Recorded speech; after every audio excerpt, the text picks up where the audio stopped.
They fired me without reading the fine print. Now their entire company is begging for my help, and then I still remember the exact moment Chase walked through the front doors of Velvex Technologies like he owned the city, the company, and every person breathing inside it. He was maybe 35, barely older than some of the interns he brushed past without so much as a nod, wearing a midnight black tailored suit that probably cost more than my first car, a gold Rolex catching the overhead lights, grinning like a man who thought confidence could replace competence. "Call me Chase," he said, flashing a toothy smile that never once touched his cold, assessing eyes. "I like to keep things lean, fast, efficient. We're going to do great things together, starting now." Nobody laughed. Instead, there was this awkward, hollow applause, the kind you'd hear when kindergartners finish a shaky school play or a town hall ends in a budget cut. I stood back with my arms crossed, saying nothing, thinking about how many so-called saviors I'd already outlasted at Velvex over the past 8 years. I had seen 2 CEOs crash and burn before Chase, for disastrous restructurings and a corporate acquisition that had left us bleeding talent so fast the HR team stopped updating the internal directory. I wasn't bitter. I was simply prepared. Chase wasted no time making it clear that preparation wouldn't matter because he intended to bulldoze everything in sight. By Wednesday, he had canceled our project review cycles and replaced them with something called Velocity Syncs, which consisted of him talking for 45 minutes about market disruption while no one dared ask what he actually knew about software infrastructure. By Thursday afternoon, 3 middle managers had been fired, 2 of them by curt emails that were so poorly written I thought it was a prank. Chase made big sweeping changes to our flagship product, despite having no clue about the system architecture or the network it relied on.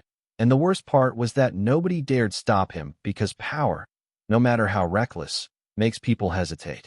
That flagship system, the one he was so eager to optimize, was something I had quietly built 6 years earlier after an acquisition had nearly collapsed the entire operation. I had designed the new backend from scratch, streamlined it to be secure, scalable, and far more efficient than anything we'd ever had before. I hadn't just built it, I owned it. The patent, drafted and notarized in 2014, sat quietly with my name on it, a clause buried so deep in my employment contract that none of the executives after the first CEO even realized it existed. Not that Chase cared to read a contract. Chase didn't read anything. By the second week, Chase began referring to me as the tech lead in meetings, which was a small insult considering my actual title was Director of Systems Engineering, but a telling one. He avoided eye contact with me, cut me off mid-sentence during strategy meetings, and praised interns for suggestions that were just regurgitations of what I'd said minutes earlier. It wasn't incompetence that made him dangerous. It was his need to dismantle anything he didn't immediately understand. I didn't argue. I didn't defend myself. I just started documenting everything. By Friday morning, Chase appeared in the doorway of my office, arms folded like he thought this was some friendly chat. "Nina," he said, voice smooth as oil, "I'm going to be blunt with you. You've been here a long time, maybe too long. Things are changing fast, and we need people who can move with us, not against us." I waited, expression unreadable, feeling the entire conversation crystallize before it even finished. "Effective immediately," he continued, smiling like he was doing me a favor. "Your position is being eliminated. You'll receive a severance package, of course. HR has all the paperwork ready." He didn't sit. He didn't even extend his hand. He just waited for me to crumble. Instead, I stood slowly, shook my head slightly, and smiled in a way that made his confidence falter for just a second. What he didn't know, what nobody had bothered to check, was that the entire system Velvex relied on, the CRM integrations, the client portals, the back-end scheduling automations, were operating under a license agreement that explicitly required my active participation for renewals or any future developments. Without my consent, they were in breach of IP law. Without that license, they were nothing but a broken skeleton of servers and APIs they could no longer legally touch. I said nothing. I offered no threats. I just nodded once, picked up my bag, and walked out. No dramatic scenes. No last-second warnings. Let them find out the hard way. Walking through the office, I noticed the glances, some sympathetic, others embarrassed, most pretending not to see me at all. That was how fear spread in a place like Velvex. Not with shouting matches or HR memos, but in quiet, shuffling silences that said more than any words ever could. By the time I reached my car, my hands were trembling, not with sadness, not even with anger, but with adrenaline. I wasn't heartbroken. I was energized. I was curious how long it would take them to realize the depth of their mistake. I already knew the answer. Monday morning, right when the clock struck 8 a.m., the nightmare would begin. The weekend passed slowly, thick with the kind of heavy silence that feels more like a countdown than a break. I didn't tell my sister, who would have marched down to Velvex headquarters and demanded answers. I didn't tell my best friend, who would have shown up with a bottle of whiskey and a 10-step revenge plan. I especially didn't tell my ex-husband, who once told me over dinner that I was married to ambition. I needed solitude, the kind you wrap around yourself like armor. Friday night, I walked through downtown Chicago, the wind sharp against my skin, the streets emptying as late diners lingered inside cafes, their laughter muffled behind frosted windows. I wasn't mourning a job. I was mourning the arrogance that believed it could erase years of expertise without consequence. By Saturday morning, I was done mourning. I pulled out the original 2014 contract from my private files, reviewing every paragraph with a fresh eye sharpened by betrayal.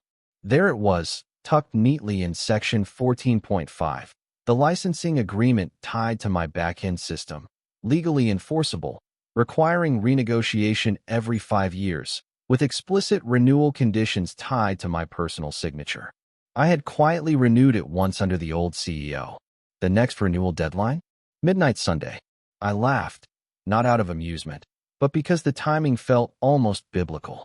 At 3 p.m. that day, I drafted a simple, surgical email from my personal address, addressed to Velvex's legal department, CCing their outside counsel, the old CTO who had overseen the system's first build, and, most satisfying of all, Chase himself. The subject line was clean and professional, notice of intellectual property usage expiration. I outlined the critical points without drama: the patent number, the licensing terms, the renewal deadline, and the clear consequences for noncompliance. I closed it formally. Nina, inventor of Velvex backend systems architecture, patent no. US 9091183B. Then I shut my laptop and went for a run along the frozen river paths, letting the cold slice through the lingering anger still tucked behind my ribs. They would get the message. They would have no choice but to understand. By Sunday night, my phone lit up like a Christmas tree. 2 missed calls from unfamiliar numbers.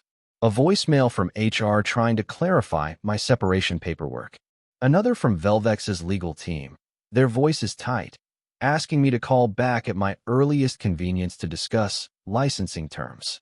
And finally, an email from Chase himself, stamped with the desperation he had tried so hard to mask. Subject: urgent contract misunderstanding. Nina, I believe there has been some miscommunication. I'd like to speak with you directly to clear the air and resolve this situation before business resumes on Monday. Please call me ASAP. Chase. There it was. The panic, the realization, the slow, inevitable unraveling of his so-called vision. I didn't respond. I didn't call. I let the silence answer for me, the kind of silence that crushes egos and exposes arrogance. By the time Monday morning arrived, Velvex Technologies would be sitting atop a ticking bomb of their own making, and the first cracks would already be forming under Chase's perfectly polished shoes. At exactly 8:07 a.m. on Monday morning, the first system failure alert hit my inbox like a siren cutting through morning fog, a red, blinking message from one of my old colleagues who clearly didn't realize yet that I was no longer technically on the inside. Backend authentication failure. Client portals inaccessible. Reporting automation halted. Within 15 minutes, the emails started stacking up faster than the servers could handle. Escalations, urgent tickets, frantic all-caps messages begging for someone, anyone, to fix what was crumbling in real time. I sipped my coffee slowly, watching it unfold from the comfort of my living room, legs tucked beneath me, laptop open to the chaos I had predicted with clinical precision. By 8:23 a.m., Chase sent his first frantic text. "Nina, please call. Critical outage. We need your assistance immediately."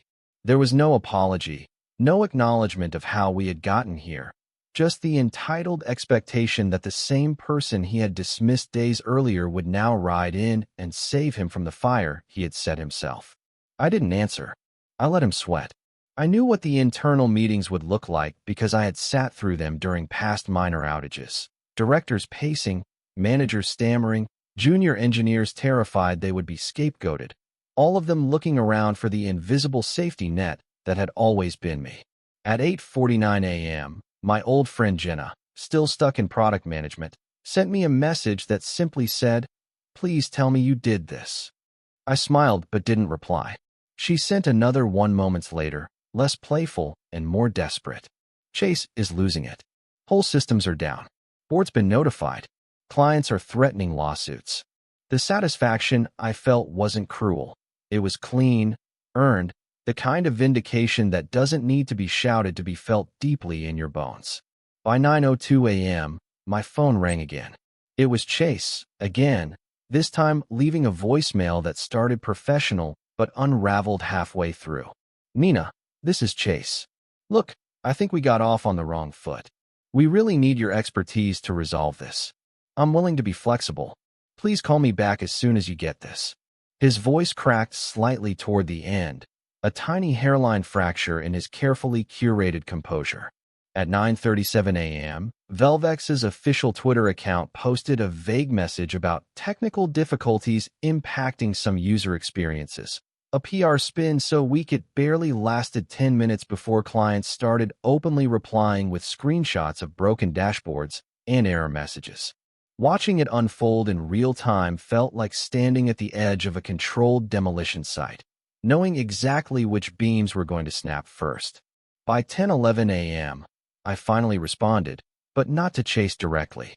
I answered a formal request from Velvex's legal team, forwarding them a second, even sharper notice reiterating that continued use of my patented architecture without a new licensing agreement constituted an active violation of federal IP law. I attached an invoice proposal along with it. $1.5 million for a 12-month license, renewable quarterly, full non-exclusive rights, and a public acknowledgement of patent ownership included in all future technical documentation. I knew it would gut them, but I didn't care. I wasn't asking for anything I hadn't earned 10 times over. By 11:05 a.m., the first counteroffer came through. A meek suggestion for a 6-month extension at a fraction of my proposed rate, no public credit, and an insulting request for me to provide transition support without additional compensation. I didn't even dignify it with a full reply. I sent back 3 words, "Not even close." At 11:37 a.m., Jenna texted again. "Chase is cornered. Legal is furious. Finance is panicking. Whole exec floor is in meltdown." I leaned back against the cushions, letting the sun stream through my window, feeling the kind of slow, simmering satisfaction that doesn't come from revenge, but from finally being seen, whether they liked it or not. At noon, I packed a simple bag, laptop, charger, a plain leather folder containing my contract copies, and a bottle of water, and made my way downtown. Walking through Velvex's glass doors felt different this time.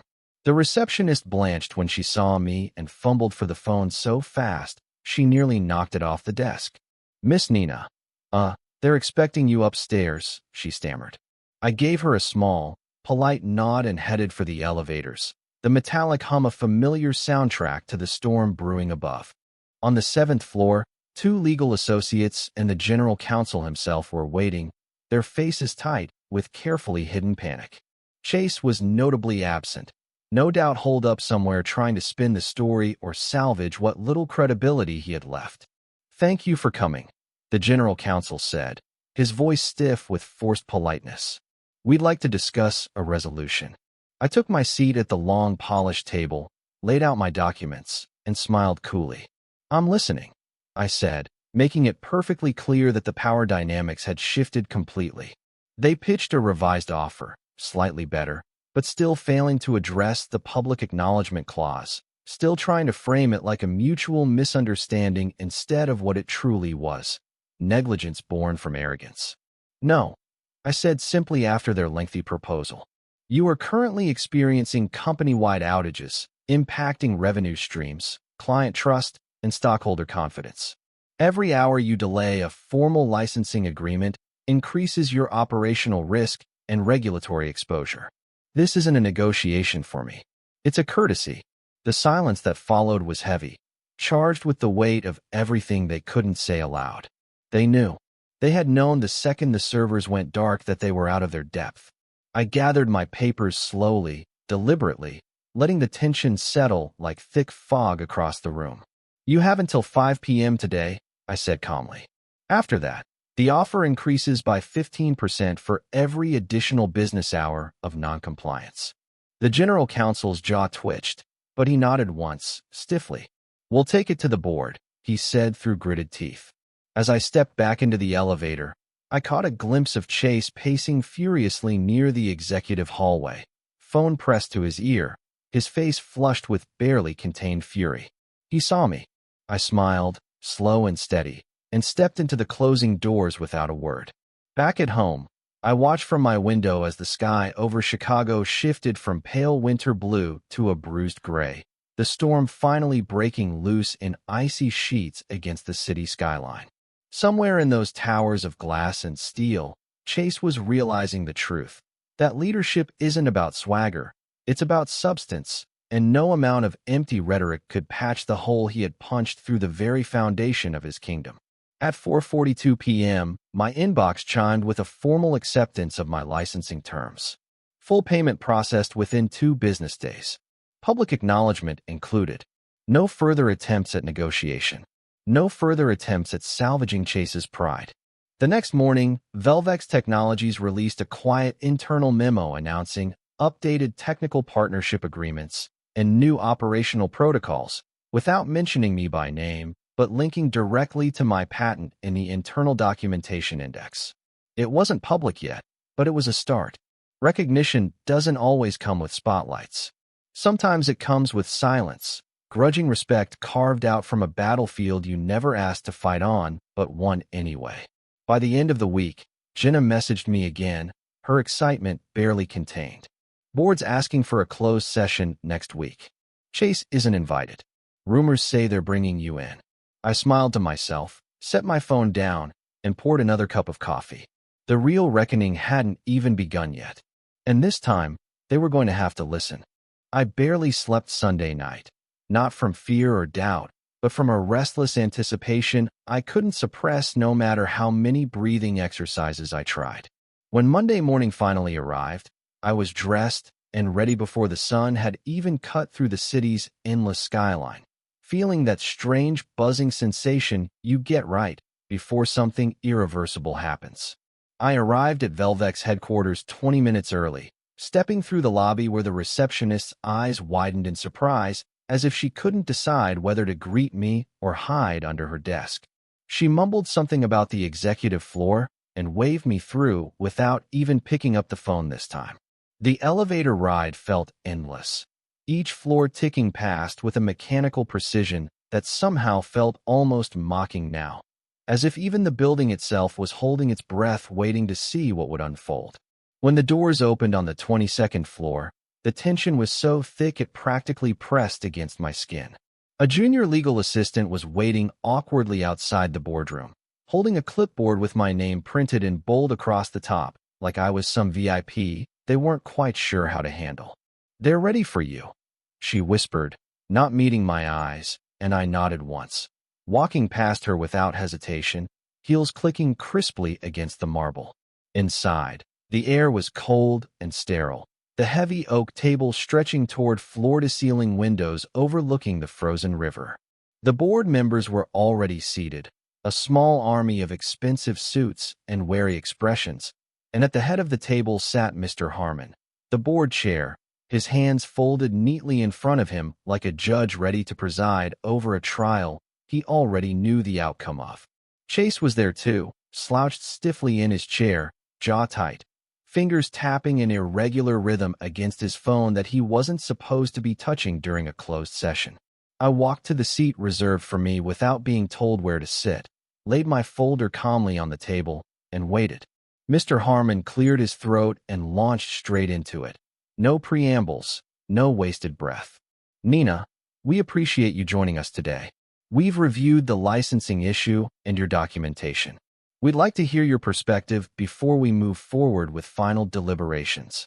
I nodded once, steady, breathing evenly, and stood up, not because anyone had asked me to, but because it was harder to ignore a standing figure, harder to dismiss someone who refused to remain seated while defending everything she had built. I didn't look at my notes. I didn't need to. Velvex has survived 2 acquisitions, 4 reorganizations, and 3 major cybersecurity threats in the past decade.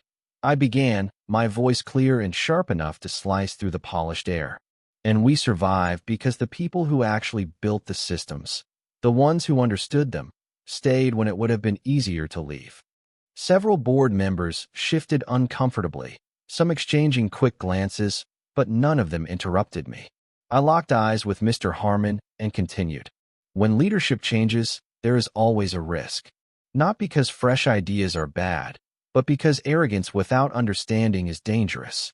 Chase arrived with an agenda, but without knowledge, without even the courtesy of reviewing critical infrastructure dependencies before making unilateral decisions that jeopardized client access, financial stability, and regulatory compliance.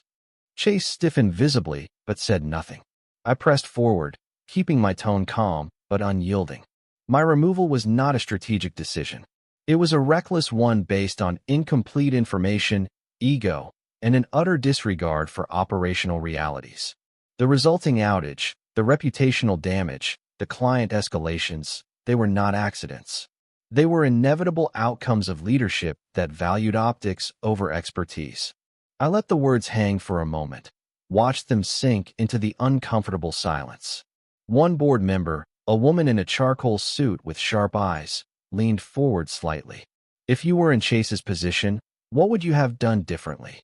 I smiled faintly, not out of amusement, but because the answer was so obvious it barely needed saying. I would have listened before acting. I would have evaluated before dismantling. And I would have understood the difference between leading and commanding. Chase let out a quiet, bitter exhale, but still didn't speak. Mr. Harmon nodded slowly, fingers drumming once against the polished surface of the table. "Thank you, Nina. Please step outside for a few minutes while we confer." I closed my folder, tucked it neatly under my arm, and walked out without looking back. The junior assistant was still hovering nervously by the elevator bank, and when she saw me, she gave me a small, almost apologetic smile.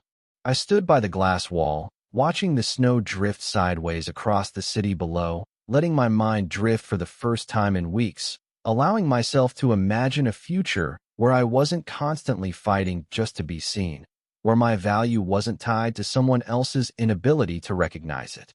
Behind me, muffled voices rose and fell, sometimes sharp, sometimes low, but I didn't try to listen. I didn't need to. I already knew how this would end. 15 minutes later, the boardroom door opened with a soft click, and Mr. Harmon's voice called me back in. I walked in slowly, deliberately, refusing to rush, refusing to make myself small. This time, Chase's chair was empty. Mr. Harmon gestured for me to sit, and when I did, he folded his hands again and spoke in a voice that carried the finality of a gavel striking wood. "Effective immediately," he said. "Chase is being placed on administrative leave pending a formal investigation into recent management decisions and contractual oversights. In addition, Velvex Technologies formally acknowledges your role as the architect of our core backend systems and your continuing importance to the company's operational stability." He slid a printed copy of a formal statement across the table toward me. I picked it up, skimming quickly, heart pounding harder than it had when I was standing in front of the board. It was all there. The licensing acknowledgement, the recognition, the formal correction of the internal narrative that had tried so hard to erase me.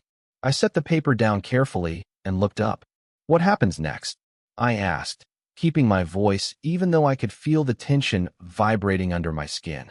"We would like you to stay on," Mr. Harmon said, "at least for a transition period. Consulting, not employment. Terms are flexible. Scope is up to you." I leaned back slightly, considering letting the offer settle. I had already made up my mind days ago, long before the servers crashed and the facade crumbled. I nodded once, slow and deliberate. "I'll consult," I said, "on my terms, with full autonomy, and with the ability to walk away if I'm not respected." Mr. Harmon smiled faintly, a rare, real smile that didn't feel like a corporate mask. "Agreed," he said simply. When I left the boardroom, Jenna was waiting near the elevators, her face lit with barely contained excitement. "You did it," she whispered fiercely. "You actually did it." I gave her a small smile and pressed the call button. As the elevator door slid open, I turned back toward the long stretch of marble and glass that made up Velvex's executive floor. "No," I said quietly, "we did it." Then I stepped into the elevator, the doors closing on the past and opening to something far, far better. I thought the worst was over when Chase was removed, but Velvex's problems were just beginning to reveal their full scale, like cracks spiderwebbing outward from a shattered core nobody wanted to admit was broken. Every day after the board meeting, more internal issues surfaced. Incomplete vendor contracts, missed payment deadlines, half-implemented security protocols that Chase had authorized without understanding their long-term implications. The board scrambled to contain the fallout while presenting a carefully polished image to the outside world, pretending everything was stable, controlled, ordinary. I stayed in the background, quietly consulting, my new contract granting me the freedom to pick which fires to extinguish and which ones to leave burning for the executives who had let them grow unchecked. At first, I thought my emotions would be simple: relief, maybe satisfaction, but instead there was something sharper, something more complicated. Every meeting, every incident report, every panicked email was a reminder of how fragile the company had been all along, propped up by the invisible labor of people like me who had worked twice as hard for half the recognition. I didn't feel victorious. I felt vindicated, yes, but mostly I felt exhausted by how predictable it all was, how many times the warning signs had been ignored because they didn't fit neatly into someone's quarterly projections or bonus targets.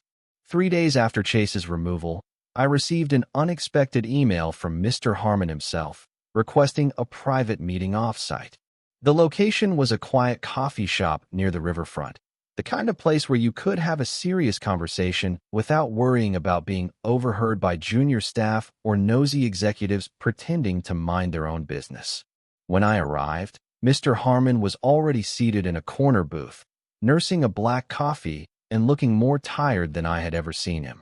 He gestured for me to sit without ceremony, and once I did, he got straight to the point. "We want to rebuild," he said simply, no preamble, no corporate euphemisms. "Properly this time. Not just the infrastructure, but the culture that let this happen." I didn't answer immediately, studying him carefully, searching for any sign that this was just another PR maneuver designed to preserve shareholder confidence rather than genuine self-reflection. But if he was faking, he was better at it than anyone I'd met before. I nodded slowly, signaling for him to continue. "We need someone to help design the new framework," he said, lowering his voice slightly. "Not just technical systems, but protocols for internal ownership, innovation recognition, whistleblower protections, everything we neglected before." I sipped my coffee, considering. It would have been easy to say no, to walk away with my licensing deal secured and my dignity intact, leaving them to untangle their own mess. But another part of me, the part that had spent almost a decade quietly holding Velvex together from the shadows, bristled at the thought of abandoning the people who had been just as trapped under Chase's incompetence as I had. "What would the scope look like?" I asked finally, keeping my tone measured. Mr. Harmon leaned forward, elbows on the table. 90 days, initial consulting, with the option to extend. Full autonomy. Direct reporting to the board, no intermediaries. And a public commitment to implementing the reforms you propose. I let the offer settle between us, weighing it carefully. I didn't need the money anymore. but the chance to actually build something lasting, something that couldn't be so easily erased by the next loud executive with a savior complex, was tempting in a way I hadn't expected. "I'll draft the first framework by next week," I said, setting my coffee down with deliberate finality. Mr. Harmon's shoulders visibly relaxed, a small, genuine smile flickering across his face. "Thank you, Nina. You're doing more good than you realize." I didn't respond. I wasn't doing it for gratitude. I was doing it because someone had to. The next few weeks blurred together in a haze of long nights, endless meetings, and a growing momentum that even Velvex's most stubborn traditionalists couldn't ignore. The first policy I implemented was mandatory intellectual property reviews during every leadership transition, ensuring no critical patents or system dependencies could ever be overlooked again. The second was a whistleblower protection system routed directly to the board, bypassing middle management entirely, complete with legal safeguards and anonymous reporting capabilities. The third was a mentorship program designed to empower junior engineers, especially women and minorities, to own their innovations without fear of being sidelined or silenced. Not everyone welcomed the changes. There were grumbles in the engineering department, resentment from a few old guard managers who saw any shift in power dynamics as a personal affront. But for every person who resisted, there were two more who stepped forward, who thanked me quietly in hallways or dropped anonymous notes into the new reporting system, saying things like, "Thank you for making it safer," or "Finally, someone sees us." Meanwhile, Chase's situation deteriorated rapidly. More former employees came forward with complaints about hostile management practices, retaliatory firings, and discriminatory behavior that had been swept under the rug during his tenure. By the end of the month, Velvex issued a carefully worded public statement announcing his formal termination for cause, citing leadership failures and breach of fiduciary duties without naming the full extent of his misconduct. I didn't celebrate when the news broke. I didn't post cryptic victory messages online or send gloating texts to old colleagues. I simply sat at my desk, reviewed the final draft of the Innovation Protection Framework, and signed it with a steady hand, knowing that real victories aren't about taking someone down. They're about building something better after the dust clears. The final piece fell into place during a company-wide town hall 3 weeks later, where Mr. Harmon stood on stage and publicly acknowledged the contributions of those who had kept Velvex standing through the storm.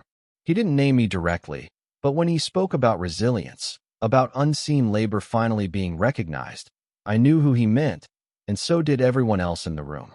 Afterward, as employees trickled out of the auditorium, a young woman I didn't know well, a junior developer, maybe 6 months into her first real tech job, approached me hesitantly. She had thick glasses, a nervous smile, and a clipboard clutched so tightly her knuckles were white. "Are you Nina?" she asked, voice barely above a whisper. I smiled gently, not wanting to scare her off. "Yes, that's me."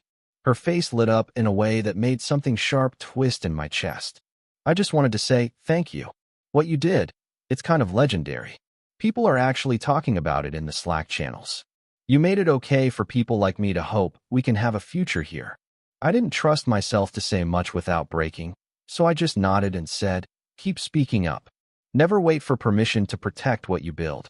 She nodded fiercely and darted away to catch up with her group, leaving me standing alone by the exit, feeling something I hadn't felt in a long time. Not pride exactly, but something deeper, heavier, more enduring.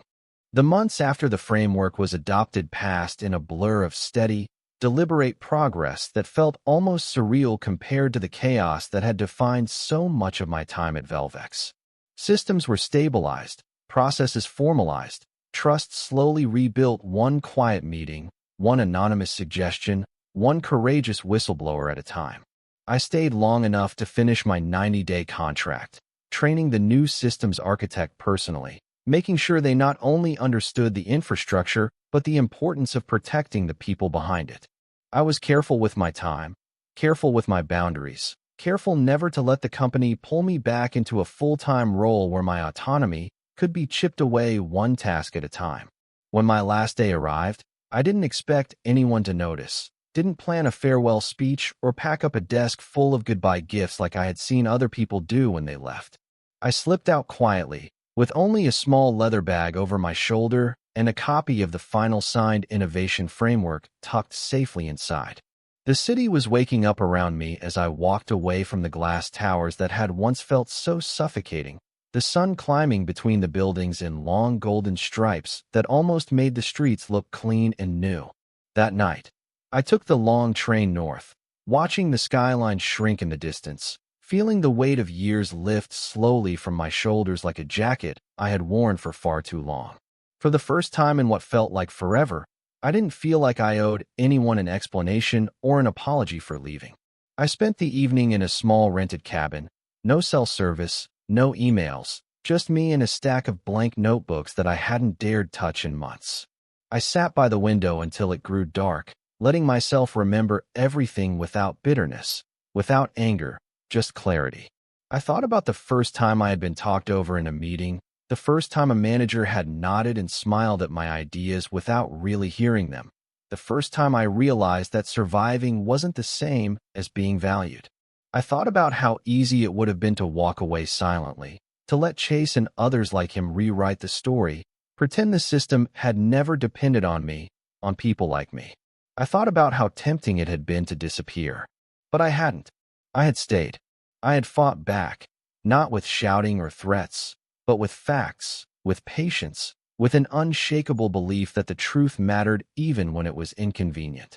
And in the end, I had built something no executive memo or PR campaign could erase. Proof that invisible labor is not lesser labor. Proof that real authority doesn't come from a title or a corner office, but from the quiet, relentless work of refusing to be erased. Months later, when I finally launched my own consulting firm, I wrote the mission statement myself, late at night, in one of those blank notebooks from the cabin. It wasn't flashy, not some hollow promise about synergy or innovation acceleration. It was simple, sharp, and completely honest. We protect the builders. We protect the systems. We never forget who holds the real power. And this time, I wasn't asking anyone for permission.